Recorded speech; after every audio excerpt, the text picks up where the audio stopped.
श्री राम जन्मभूमि मंदिर निर्माण के प्रति आस्था रखने वाले प्रदेश के पूर्व मुख्यमंत्री स्वर्गीय कल्याण सिंह अस्त कलश यात्रा आज अयोध्या पहुंची, जहां पवित्र सरयू नदी में वैदिक मंत्रोच्चार के बीच जय श्री राम उद्घोष के साथ विसर्जित किया गया।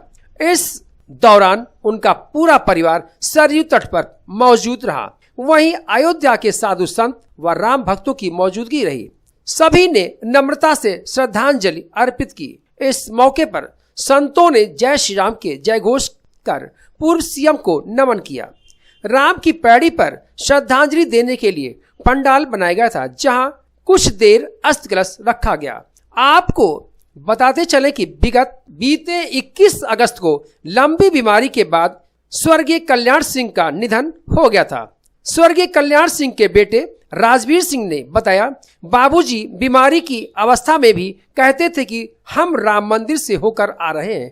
उसका मतलब है कि राम मंदिर दर्शन करने आत्मा शरीर से आते हैं। वह आज भी अपने आसपास के साथ अयोध्या आए हैं और वे अयोध्या में रमे हुए हैं।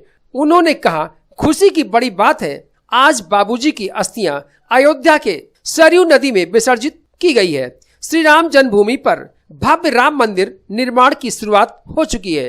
वहीं बाबूजी का सपना भी था। हम पूरे परिवार के साथ अयोध्या आए हैं और पूरा परिवार बाबूजी के मार्गदर्शन पे अपने आप को गौरवान्वित महसूस कर रहा है। आगे भी बाबूजी के हर सपने को पूरा करने का हर संभव हमारा परिवार वाले करते रहेंगे। इस दौरान केंद्रीय मंत्री BL वर्मा, गोंडा सदर विधायक प्रतीक भूषण, मिल्कीपुर विधायक गोरखनाथ, अयोध्या विधायक वीरभद्र गुप्ता व तमाम संत शामिल रहे।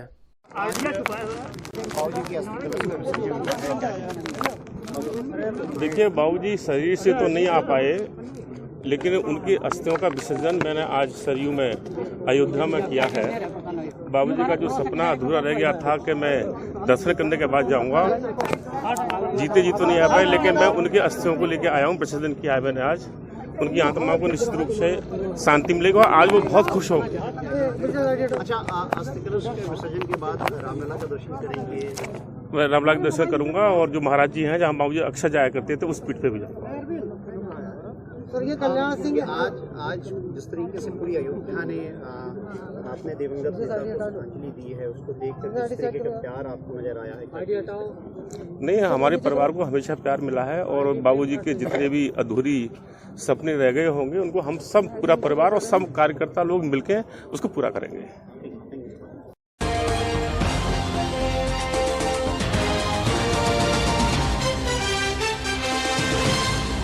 पूंजी कंपनी मां मीडिया हाउस के खिलाफ जनपद अयोध्या समेत उत्तर प्रदेश भर में आए तमाम निवेशकों ने आज गुलाबबाड़ी के मैदान में बैठक के उपरांत जिला अधिकारी को संबोधित ज्ञापन तहसीलदार के माध्यम से सौंपा। ज्ञापन के माध्यम से निवेशक गणों ने मांग की है, पूंजी कंपनी मां मीडिया के संचालक राहुल मिश्रा, जो कि पैरोल के बाद से फरार है, व उसका पिता श्याम जी मिश्रा, पत्नी कविता मिश्रा, मीनू, भाई पंकज मिश्रा, जो कि मां मीडिया कंपनी चलाते थे, सभी ने निवेशकों को नौकरी, लाभांश, व्यापार का प्रलोभन देकर लगभग 400 करोड़ की ठगी की और सितंबर 2019 के बाद भूमिगत हो गए और अब अपना पैसा वापस मांगने पर जान माल की धमकी देते हुए बेइज्जत करते हैं और पैसा न देने की बात करते हैं, जबकि सभी को तय समय पर रकम वापसी की रसीद, चेक आदि भी साक्ष्य के रूप में दिए गए थे। विदित हो कि मां मीडिया हाउस के संचालक राहुल मिश्रा आदि को लेकर एक प्रतिनिधिमंडल जल्द ही प्रदेश के मुख्यमंत्री योगी आदित्यनाथ से मिलकर अपनी तैयारियां कर रहा है, ताकि इन सभी को जल्द से जल्द गिरफ्तार कर ED, CBI से जांच कराकर इनकी सारी संपत्तियों को जब्त कर निवेशकों का पैसा जल्द से जल्द लौटाया जा सके। यह है कि एक मां मीडिया कंपनी आई थी 2017 में।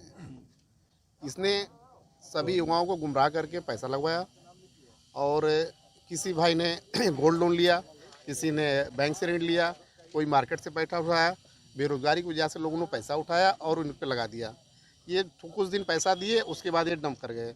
अब सारे युवा परेशान हैं। इनके घर जाते हैं तो कहते हैं हमारे यहाँ तुम डकैतीदार ले आए हो, हम आपको जानते नहीं है, सारा पैसा आपको फंसा देंगे, लोगों को डराते हैं। अब ये और ऐसा ही हमारे साथ उन्होंने किया है। शुरुआत में जब हमने इनसे अपना पैसा रिटर्न उनसे मांगा तो इन्होंने कहा कि आपका पैसा आपको रिटर्न मिल जाएगा, लेकिन आपको घर पे आने की ज़रूरत नहीं है, ऑफिस आने की ज़रूरत नहीं है। फिर हमने कहा ठीक है, लेकिन आप हमारे लोगों का, हमारे रिश्तेदारों का आप पैसा हमारा रिटर्न कराइए, हमें घर पे आने का कोई शौक नहीं है। फिर अन्यथा फिर इनका हम लोगों ने फ़ोन किया तो इन्होंने फ़ोन उठाना बंद कर दिया। फिर नेक्स्ट टाइम जब हमने इनके ऊपर जब केस कर दिया तो इन्होंने फिर उल्टा हमको घर पे अपने पर्सनल बुलाकर इन्होंने कहा कि केस वापस ले लो, अन्यथा नहीं तो तुम्हारे ऊपर हम कार्रवाई करेंगे, तुम्हारे फैमिली के ऊपर कार्रवाई करेंगे। हमारे राजनेताओं से संपर्क है, पुलिस हमारे पास है, पैसा हमारे पास, हम पैसा नहीं देंगे, आप केस वापस ले लीजिए। हमने केस वापस नहीं लिया तो इन्होंने अपना एक झूठा इल्ज़ाम कि उन्होंने मुझको धमकी दी कि मैंने उनको मारा है, ऐसा केस उन्होंने मेरे खिलाफ कर दिया है। और हम यही चाहते हैं, मैं केस से नहीं डरता हूँ, मैं ये चाहता हूँ कि मेरे लोगों का पैसा वो जल्द से जल्द वापस करें। इसमें सबसे मेन जो हैं वो श्याम जी मिश्रा जी हैं। उन्होंने अपने पुत्र को आगे करके, जिनका नाम राहुल कुमार मिश्रा है, उनसे उन्होंने हम लोगों से संपर्क साधा। फिर उन्होंने, हम लोगों ने पैसा इन्वेस्ट नहीं कर रहे थे, फिर उन्होंने 2-4 लोगों से मिलकर बड़े बड़े चीज़ों को दिखलाया, संपर्क कराया कि ये देखिए हम एडवर्टाइजमेंट काम कर रहे हैं, रेस्टोरेंट काम कर रहे हैं, ऐसी हमारी 100 फ्रेंचाइजी हो गया, आप पैसा देंगे तो हम आपको फ्रेंचाइजी आपको दे देंगे। तो हमने इसी तरह से अपने दोस्तों का, रिश्तेदारों का मिलवा कर उनसे पैसा इन्वेस्ट कराया। आज की डेट में ना हमको फ्रेंचाइजी मिली, ना ही हमारा पैसा मिला। मेरा मनीष कुमार जायसवाल है। यहाँ पर सब लोग इकट्ठा हुए हैं।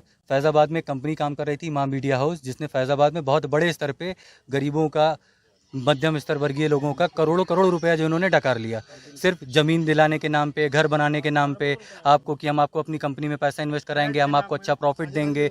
इन्होंने कहा हम अपनी कंपनी जो है खोलेंगे, हम आपको उसमें जो है कहीं ना कहीं आपको वहाँ से जो है प्रॉफिट निकलवाएंगे, आप हमारी कंपनी में निवेश करिए, हम बहुत बड़े स्तर पर काम करेंगे, अपनी कंपनियों को जो है हम बहुत हर ज़िले में पहुँचाएंगे।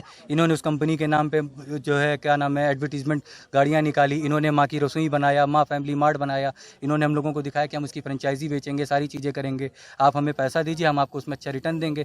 इन्होंने हम सबका पैसा भी लिया और आज तक कभी कोई पैसा नहीं दिया। जब घर इनके जाते हैं तो कहते हैं आप लोग हो कौन, हमें जो है मारने आए हो, घर पे हमारे घर पे डकैती डालने आए हो। हम लोग प्रशासन से करते हैं, कुछ भी कहते हैं तो प्रशासन ने भी 2-4 मुकदमे लिखे, उस पर भी जो है कुछ एक्शन नहीं हुआ। उनका परिवार आराम से जो है बाहर घूम रहा है और हम लोग बेचारे भटक रहे हैं इधर उधर, ना हमारा पैसा मिल रहा है, ना हमें कहीं से कुछ सपोर्ट मिल रहा है। हमारे तो यही मांग है कि इनके पूरे परिवार के ऊपर जो इसमें थे, राहुल कुमार मिश्रा, श्याम जी मिश्रा उनके पिताजी, पंकज कुमार मिश्रा, कविता मिश्रा, इन लोगों के ऊपर में जो है प्रशासन सख्त से सख्त कार्रवाई करे, इन सबको जेल भेजे, इन लोगों से जो है पैसा हमारा दिलवाए, इनकी संपत्ति बेच करके बेचे, क्योंकि इन्होंने हमारा जो भी पैसा निकाला, जो भी कंपनी की संपत्ति इन्होंने हमारे सामने बनाई, धीरे धीरे इन्होंने चोरी छुपे उसको बेच लिया। उसके बाद कहते हैं हमारे पास पैसा नहीं ना, और अगर हमसे पैसा मांगने आओगे तो हम तुम लोगों को देख लेंगे। हमारी प्रशासन में और जो है राजनेताओं से बहुत अच्छी पैठ है, बहुत ऊपर तक पैठ है, तुम्हें हम गायब करवा देंगे, हमारे घर के आसपास दिखना भी मत। वो हमें जान से मारने की धमकी देते हैं, हम इनके घर जाते हैं तो बेइज्जत करके भगाते हैं और प्रशासन का डर दिखाते कि हम आपके ऊपर डकैती डलवा देंगे, हम अपनी घर की महिलाओं से आपके ऊपर में जो है मुकदमे लिखवा देंगे।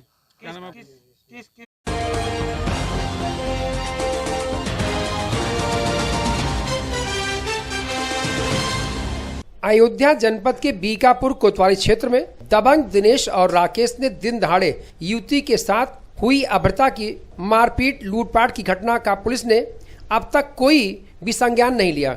घटना के 3 दिन बाद भी युवती का मेडिकल भी नहीं कराया गया।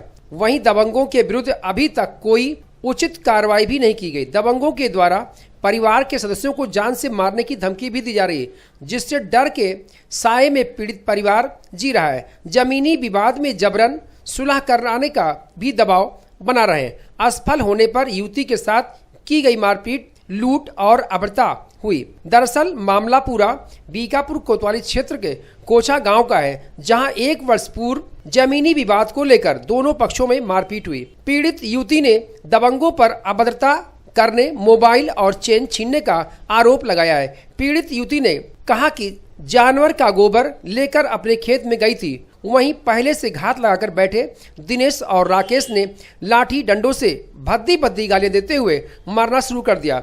वहीं बताया दबंग दिनेश ने मुझे धमकी दी, जो तुमने हमारे खिलाफ 354 खां का एक मुकदमा लिखवाया है उसे वापस सुलह कर लो, नहीं तो तुमको मारते मारते मार डालेंगे। तो उसी बीच दबंग राकेश ने मेरे कपड़े को फाड़ डाला और गले में एक सोने की जंजीर थी उसको खींच लिया और कहा अगर सुलह नहीं करोगी तो इसी सोने की जंजीर को बेचकर तुम्हारा मुकदमा लड़ेंगे और अब भी नहीं करोगी तो तुम्हारे भाई को भी खत्म कर देंगे। हमारी पहुंच बहुत ऊपर तक है। पीड़ित युवती के पिता छोटे लाल यादव ने रो रो कर अपनी बेटी की न्याय की गुहार लगाई। मेरी बेटी और घर वालों को जान का खतरा बना हुआ है, लेकिन पुलिस उन लोगों के खिलाफ अभी तक कोई कार्रवाई नहीं कर रही है। देखने बात होगी शासन प्रशासन द्वारा युवती को कब न्याय मिलता है, ये तो आने वाला वक्त ही बताएगा। पहले 1 साल पहले ज़मीनी विवाद का मामला था, उसमें मारे थे तो फिर उसमें इनको 354 खा लगा था, तब भी मेरा कपड़ा वपड़ा सारा फाड़ डाले थे। तो उसी पे क्या कहते हैं बहुत दिन से कह रहे थे कि जान से मार देंगे, तो हम कई बार 1076 1090 पे कंप्लेंट डाले, तो वहाँ से वो लोग बोले कि क्या कहते हैं जब मारे तब आप बताइएगा। तो हम क्या कहते हैं उस दिन गोबर लेकर सुबह गए बाहर गए तो हम वही खेत में थे, ये लोग टहल रहे थे, तो हम सोचे कि वैसे टहल रहे होंगे, वहाँ से आए तो मेरे इसी पे पहले पकड़े चैन। मैं चैन भी पहनी थी और कान में भी था, यहाँ पे मोबाइल भी रखी थी। जब ऐसे पकड़े तो चैन और मोबाइल दोनों ले लिए, कान का भी। कह रहे हैं कि क्या कहते हैं सुलह करोगी कि नहीं। बस हम कुछ बोले नहीं, ऐसे मतलब अचानक में आतंक के रह गए, बस उतने में मारने लगे दोनों भाई दोनों तरफ से। तो पुलिस की तरफ से क्या कार्रवाई हुई? और सर वहाँ पे वो कालिका खड़े होके देख रहे थे। कालिका मेरे 3 नंबर के चाचा हैं। अच्छा, पुलिस की तरफ से क्या कार्रवाई हुई अभी तक? हम उन लोग से बहुत डर है, क्योंकि वो अगर हम यहाँ से जाएंगे हमें जान से मार डालेंगे, अगर हम यहाँ से बच के चले गए तो मार डालेंगे जान से। इस पे प्रशासन कुछ नहीं कर रही है, बहुत दिन से कुछ नहीं कर रही प्रशासन।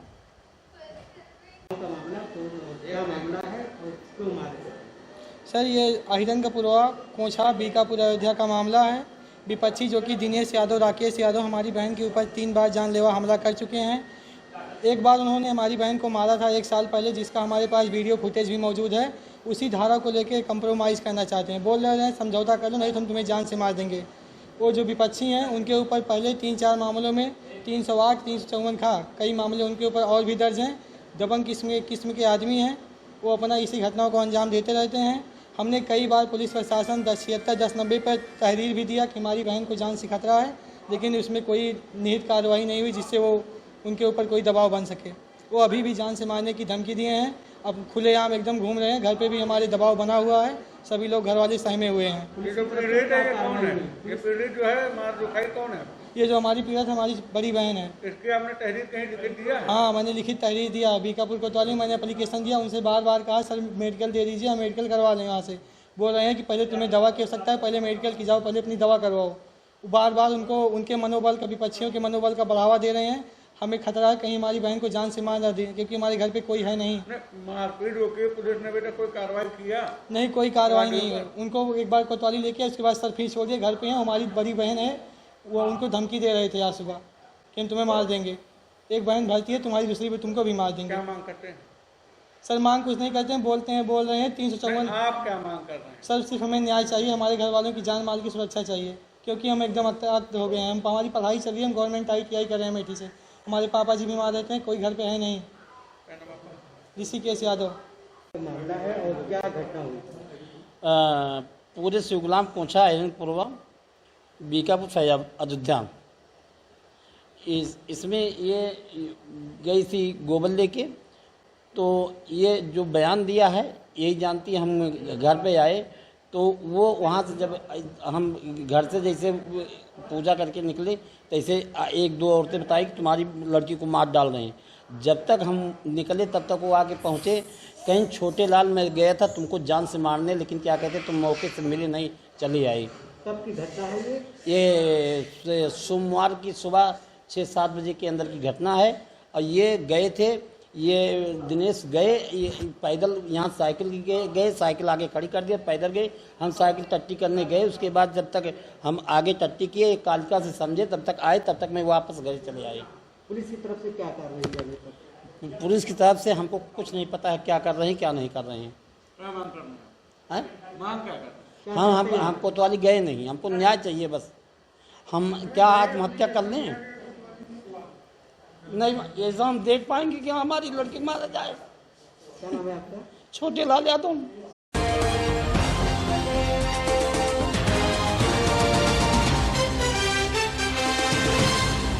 विधानसभा 2022 चुनाव जैसे जैसे नजदीक आ रहा है, वैसे वैसे सारी पार्टियां हर तरीके जीतने का जोर लगा रहे हैं। इसी कड़ी में समाजवादी तेल के बाद अब समाजवादी गैस सिलेंडर को लेकर दिव्यांग सपा नेता ने सस्ते दाम पर गैस सिलेंडर बेचकर सरकार को आईना दिखाने का कार्य किया है। दिव्यांग सपा नेता ने मात्र 499 रुपए में जनपद के मवई ब्लॉक के बाबूपुरवा ग्राम सभा में 2 दर्जन से अधिक महिलाओं को समाजवादी पार्टी घरेलू गैस सिलेंडर बांटा। गैस सिलेंडर पर सपा का स्टिकर चिपकाया गया, जिसमें 3 प्रमुख समाजवादी पार्टी की घोषणा का जिक्र किया गया है। दिव्यांग सपा नेता पंडित समरजीत ने बताया कि जब सिलेंडर 400 रुपए का था तो भाजपा के लोग सिलेंडर की महंगाई को लेकर रोना रोते थे। आज सिलेंडर 950 रुपए का हो जाने से गरीब जनता तरस रही है। ग्रामीण जनता चूल्हा और लकड़ी जलाकर खाना बनाने का कार्य कर रही है। ऐसे में हमने समाजवादी सिलेंडर सस्ते दाम पर ग्रामीणों को बेचकर राहत देने का कार्य किया है। साथ ही सरकार को भी चेताते हुए कहा कि जनता अब इस सरकार में कमर तोड़ महंगाई से त्रस्त हो चुकी है। अब वह इस सरकार का अत्याचार और सहने वाली नहीं है। वहीं बताया जनता ने 2022 के चुनाव में अखिलेश को जिताने का मन बना लिया है। 2022 में समाजवादी पार्टी उत्तर प्रदेश में सरकार बनाकर गरीबों को राहत देने का कार्य करेंगे। देखिए, जब 400 रुपए में सिलेंडर बिकता था तो यही भाजपा सड़कों पर नौटंकी की नाच करती थी। आज जब अपनी सत्ता पे आ गई तो यही 400 का सिलेंडर 950 में जनता को देकर गरीबों को लूटने का काम कर रही है। आज बरसात की वजह से, पैसे महंगाई की वजह से हमारे गरीब भाई लकड़ी कंडी पर तथा गैस चूल्हा नहीं जला पा रहे हैं। आज उसी उद्देश्य को लेकर हमने ग्रामीण क्षेत्रों में गरीब महिलाओं को समाजवादी गैस सिलेंडर 499 रुपए में राहत देकर उनको उनके परिवार को भोजन बनाने के लिए हमने सिलेंडर वितरित किया है।